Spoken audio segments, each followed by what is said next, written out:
Il est tout juste 19h30, heure d'Alger. Vous regardez Al24 News. Merci de nous rejoindre pour cette nouvelle édition 100% africaine de ce jeudi 25 septembre. Tout de suite les titres.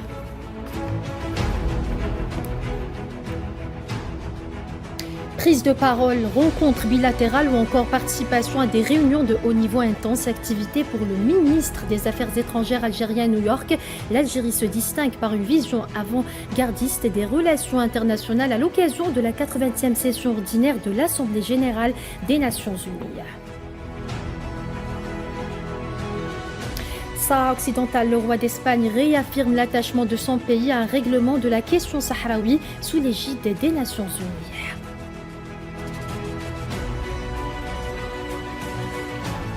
Le Parti national RIF renouvelle son engagement à poursuivre la marche irréversible vers un RIF libre du joug de l'occupation marocaine.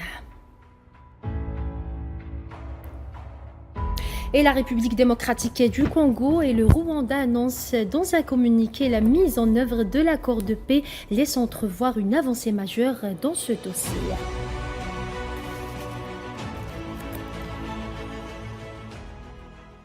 Bonsoir à tous, si vous venez de nous rejoindre, intense activité à New York où se poursuivent les travaux de la 80e session de l'Assemblée générale des Nations Unies. L'Algérie y est représentée par le ministre d'État, ministre des Affaires étrangères, de la communauté nationale à l'étranger et des Affaires africaines, Ahmed Attaf, qui enchaîne les réunions dans le cadre de sa participation aux travaux du segment de haut niveau de l'Assemblée générale des Nations Unies. Il a notamment participé à la réunion du G20, lors de laquelle il a notamment salué la présidence sud-africaine, soulignant la nécessité d'aller vers des réformes touchant tous les organes onusiens, à leur tête le Conseil de sécurité.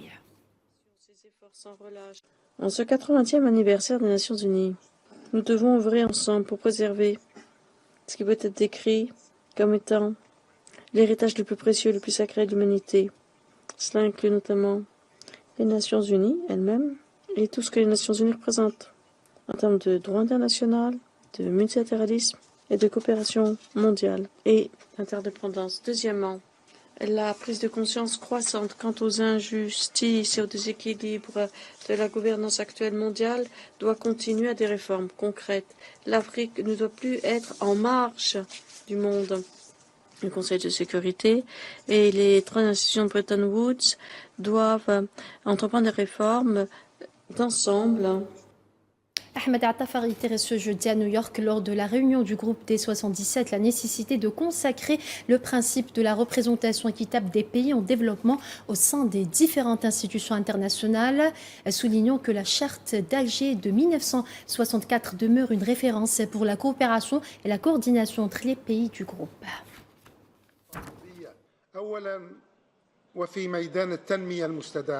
Premièrement, dans le domaine du développement durable, nous devons souligner notre position unifiée exprimée lors de la conférence des Nations Unies sur le financement du développement, notamment en ce qui concerne la nécessité urgente d'établir des engagements internationaux plus équitables et plus efficaces. Deuxièmement, dans le domaine de la réforme du système de gouvernance mondiale, nous devons représenter nos revendications pour consacrer le principe d'une représentation équitable des pays en développement dans diverses institutions internationales, notamment économiques, politiques, monétaires et commerciales. Troisièmement, dans le domaine de l'environnement, il est primordial de concentrer nos efforts sur l'établissement du principe de responsabilité commune, mais différencié face aux défis du changement climatique, étant donné que les pays en développement demeurent les moins responsables de ce phénomène et les plus touchés par ses répercussions.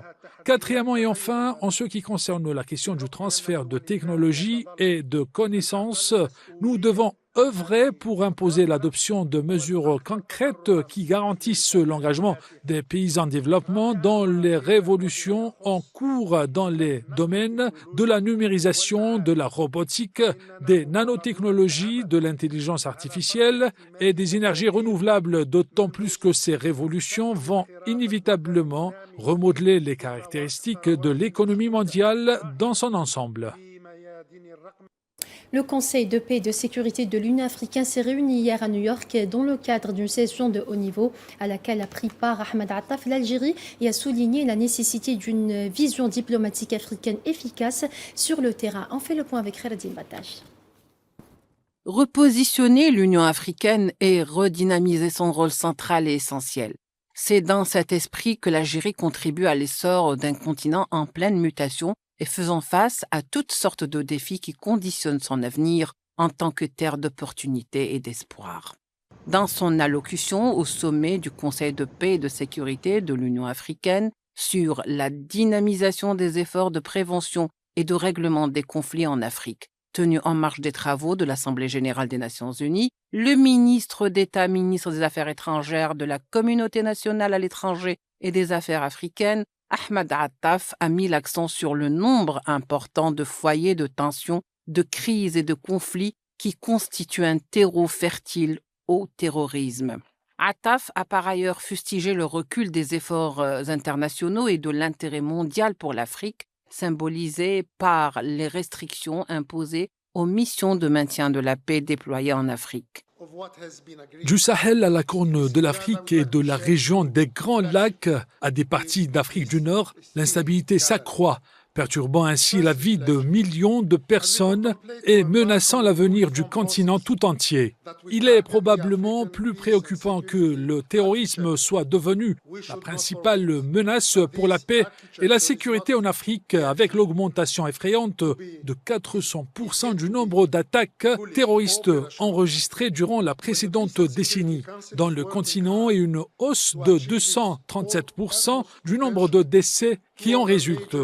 L'Afrique connaît aujourd'hui près de 63% du total de cas de décès liés au terrorisme enregistrés à l'échelle mondiale. Le centre de gravité mondial du terrorisme s'étant déplacé à la région du Sahel qui enregistre à elle seule plus de 51% de décès liés au terrorisme dans le monde, un taux qui était de 1% seulement en 2007.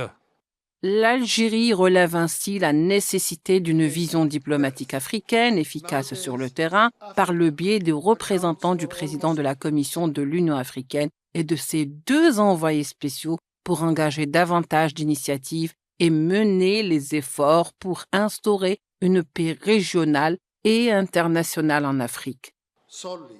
J'aimerais exprimer le soutien total de l'Algérie au président de la Commission de l'Union africaine, Mahmoud Ali Youssouf, dans ses démarches visant à repositionner l'Union africaine et à redynamiser son rôle central et essentiel, soulignant la nécessité d'une vision diplomatique africaine efficace sur le terrain par le biais des représentants du président et de ses 2 envoyés spéciaux pour engager davantage d'initiatives et mener les efforts pour instaurer une paix régionale et internationale en Afrique. Il a par ailleurs souligné que la responsabilité incombe aux pays membres pour engager une action collective, mettre en place des mécanismes adéquats et garantir les ressources nécessaires ainsi que l'exécution de ce qui a été convenu. La spécificité relative de l'Union africaine réside dans la diplomatie et les efforts de médiation, et non dans les opérations militaires, étant la plus proche des zones de conflit et la plus au fait de leur dynamique. L'Union africaine a démontré par le passé son efficacité en tant que force de soutien à la paix par les moyens diplomatiques. Ce dont nous avons besoin aujourd'hui, c'est de réactiver ces hommes pratiques et de les ancrer dans les différents foyers de conflits qui nécessitent encore un rôle actif de l'Union africaine. Le ministre d'État algérien a également évoqué la spécificité relative de l'Union africaine qui, selon lui, réside dans la diplomatie et les efforts de médiation et non dans les opérations militaires. Un appel à assumer la responsabilité et à prendre des mesures sérieuses en faveur de solutions africaines aux problèmes africains, rappellera Ahmed Attaf en fin de son allocution désormais signature d'une Algérie à l'avant-garde de l'Afrique intégrée. C'est un sujet signé Kherdim Batash, le récit est de Leila Gertal. Le ministre algérien des Affaires étrangères Ahmed Attaf s'est entretenu ce jeudi à New York avec l'envoyé personnel du secrétaire général des Nations Unies pour le Sahara occidental, Staffan de Mistura, dans le cadre de sa participation aux travaux du segment de haut niveau de l'Assemblée générale des Nations unies. La rencontre, qui fait suite aux discussions tenues entre les deux parties le 16 septembre à Alger, a permis d'évoquer les développements de la cause sahraoui en prévision de la réunion du Conseil de sécurité sur la question du Sahara occidental prévue en octobre prochain. Ahmed Attaf a réaffirmé à ce propos la position constante de l'Algérie en faveur des efforts onusiens visant à parvenir à un règlement juste, durable et définitif à la question du Sahara occidental, à même de garantir au peuple sahraoui l'exercice de son droit inaliénable et imprescriptible à l'autodétermination.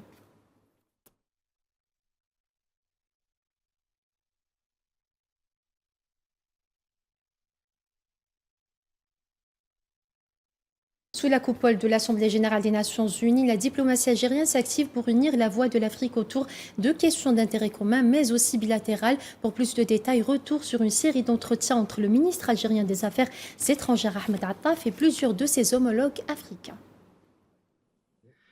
Une Afrique sur la même longueur d'onde qui se parle, échange et se concerte au sein des Nations unies. Une image à laquelle l'Algérie tient tout particulièrement, conformément à sa vision continentale en faveur d'une intégration assumée et calibrée en fonction des besoins et des défis communs, mais aussi des potentialités et des opportunités. À New York, cette vision se décline en un échelon bilatéral à travers une série de rencontres et d'entretiens ayant réuni le ministre d'État, ministre des Affaires étrangères algérien Ahmed Attaf, avec un certain nombre de ses homologues. La rencontre avec le ministre des Affaires étrangères, de la coopération et des Mauritaniens de l'extérieur, Mauritanien Mohamed Salem Ould Merzoug, aura permis de passer en revue les efforts conjoints visant à réaliser davantage d'acquis sur la voie de la consolidation du partenariat bilatéral dans ses différents axes et dimensions, conformément aux hautes orientations données par le président algérien Abdelmadjid Tebboune et son homologue mauritanien Mohamed Ould Cheikh Al-Ghazouani. Idem pour la Libye. Ahmed Attaf et Taher Al-Baour, ministre libyen chargé de la gestion du ministère des Affaires étrangères et de la coopération internationale, a constitué une nouvelle occasion pour évoquer les perspectives du renforcement des relations de fraternité et de coopération entre les deux pays et prendre connaissance des développements de la situation en Libye, pays frère, tandis que les entretiens avec le ministre des Affaires étrangères du Soudan du Sud, Mandé Semaya Koumba, ont permis de réitérer l'engagement à soutenir le développement et la stabilité dans ce pays frère au niveau bilatéral ou à partir de la position de l'Algérie au sein du Conseil de sécurité des Nations Unies, du Conseil de paix et de sécurité de l'Union africaine et du comité ad hoc de haut niveau de l'Union africaine sur le Soudan du Sud, C5. Initialement, le ministre d'État, ministre des Affaires étrangères algérien, s'était également entretenu avec son homologue tchadien Abdoulaye Sabré Fadoul. Les échanges ont porté sur l'évaluation de la coopération bilatérale entre les deux pays, une discussion sur les perspectives de son renforcement dans le sillage des échanges bilatéraux que les deux parties œuvrent à concrétiser a également eu lieu.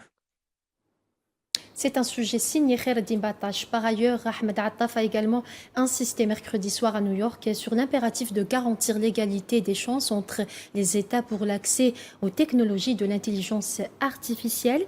Attaf a précisé dans son allocution lors du débat de haut niveau du Conseil de sécurité sur l'impact de l'intelligence artificielle sur la paix et la sécurité internationale. En écoute. Pour sa part, alors que mon pays continue d'œuvrer à la mise en œuvre de sa stratégie nationale de transformation numérique, il s'engage pleinement à contribuer, même modestement, à relever les défis auxquels notre continent africain est confronté dans ce domaine. Notre continent est pleinement conscient de l'ampleur des défis et des enjeux liés aux révolutions technologiques et numériques que connaît notre monde aujourd'hui. L'Afrique met tout en œuvre pour ne pas être laissée pour compte par ces révolutions et ne pas en manquer, tout comme elle a manqué les révolutions industrielles et informatiques du fait du colonialisme et de ses séquelles. L'Afrique cherche de manière responsable à construire des partenariats internationaux efficaces et bénéfiques, des partenariats qui facilitent sa participation aux révolutions actuelles et lui permettent de contribuer à façonner le contenu de ces révolutions et la gouvernance qui est liée. Et lors de son discours prononcé à l'occasion des travaux de la 80e session ordinaire de l'Assemblée générale des Nations unies, le roi d'Espagne Philippe VI a déclaré que de nombreux conflits et guerres sur le continent africain sont passés sous silence. Le souverain espagnol a affirmé à ce titre que son pays continue à soutenir les efforts de l'envoyé personnel des Nations unies en vue de trouver une solution au conflit du Sahara occidental. La paix sur le continent africain. Dans certains pays, les pays africains donc font face à des problèmes d'insuffisance, des problèmes structurels. Il y a également des guerres et des conflits qui, hélas, sont trop souvent passés sous silence. Je souhaiterais faire référence aux opérations de maintien de la paix sur le continent africain. L'Espagne contribue de façon décisive à ces opérations de maintien de la paix. C'est notamment le cas dans le Sahara occidental. Et l'Espagne soutient l'envoyé spécial du secrétaire général des Nations Unies afin de trouver une solution acceptable, une solution qui soit conforme aux normes des Nations Unies.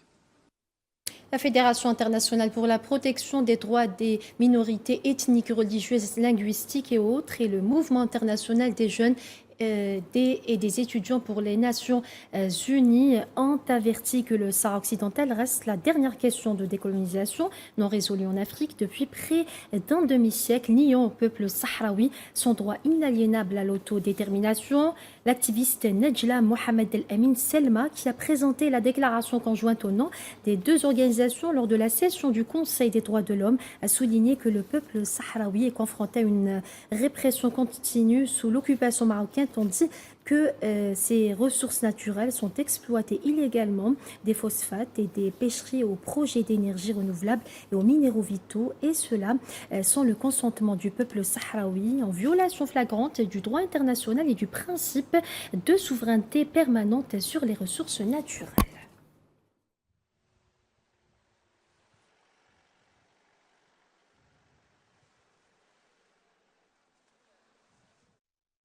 Le Parti national RIF a renouvelé son engagement à poursuivre la marche irréversible vers un RIF libre, souverain et démocratique, affirmant que le 3e congrès du parti tenu le 20 septembre à Bruxelles a adopté une feuille de route ambitieuse pour l'avenir.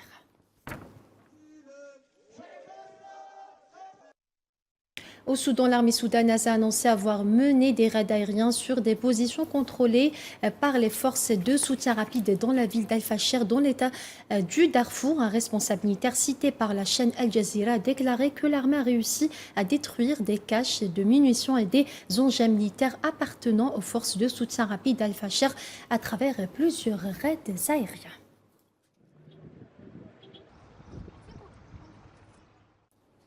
La République démocratique du Congo et le Rwanda sont convenus de lancer le mois d'octobre prochain la mise en œuvre des conditions de l'accord de paix conclu avec la médiation du Qatar et des États-Unis.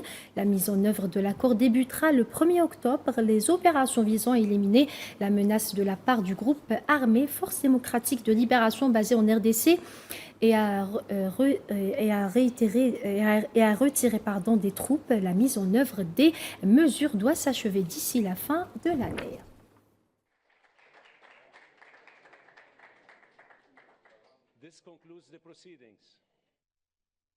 Et au Malawi, l'ex-président Peter Mutharika a remporté la présidentielle avec 58,8% des votes lors des élections de la semaine dernière, a annoncé la commission électorale.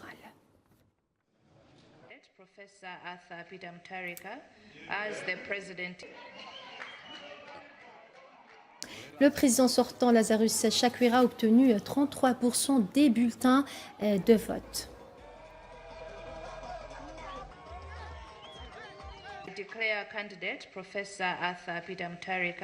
Je déclare le candidat professeur Arthur Peter Mutharika président élu et la juge Dr Jane Mayamu Ansa à la retraite, présidente et vice-présidente élue de la République du Malawi, à l'issue de l'élection générale présidentielle du 25 septembre.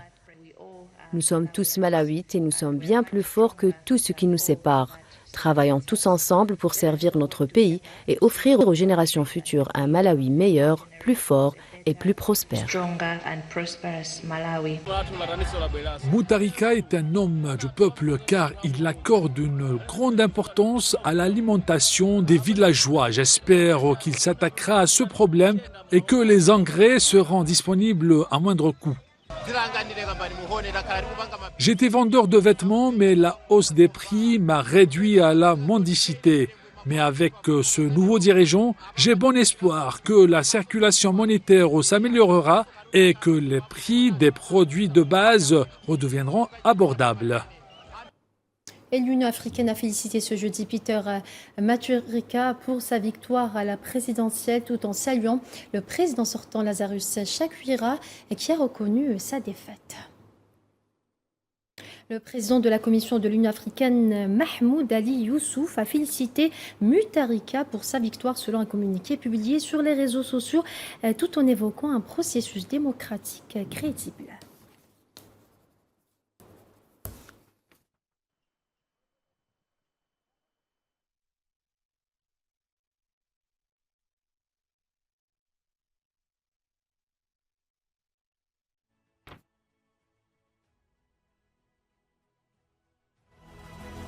Et c'est ainsi que s'achève cette édition. Merci à vous de votre fidélité. Excellente suite des programmes sur Al24 News et à demain.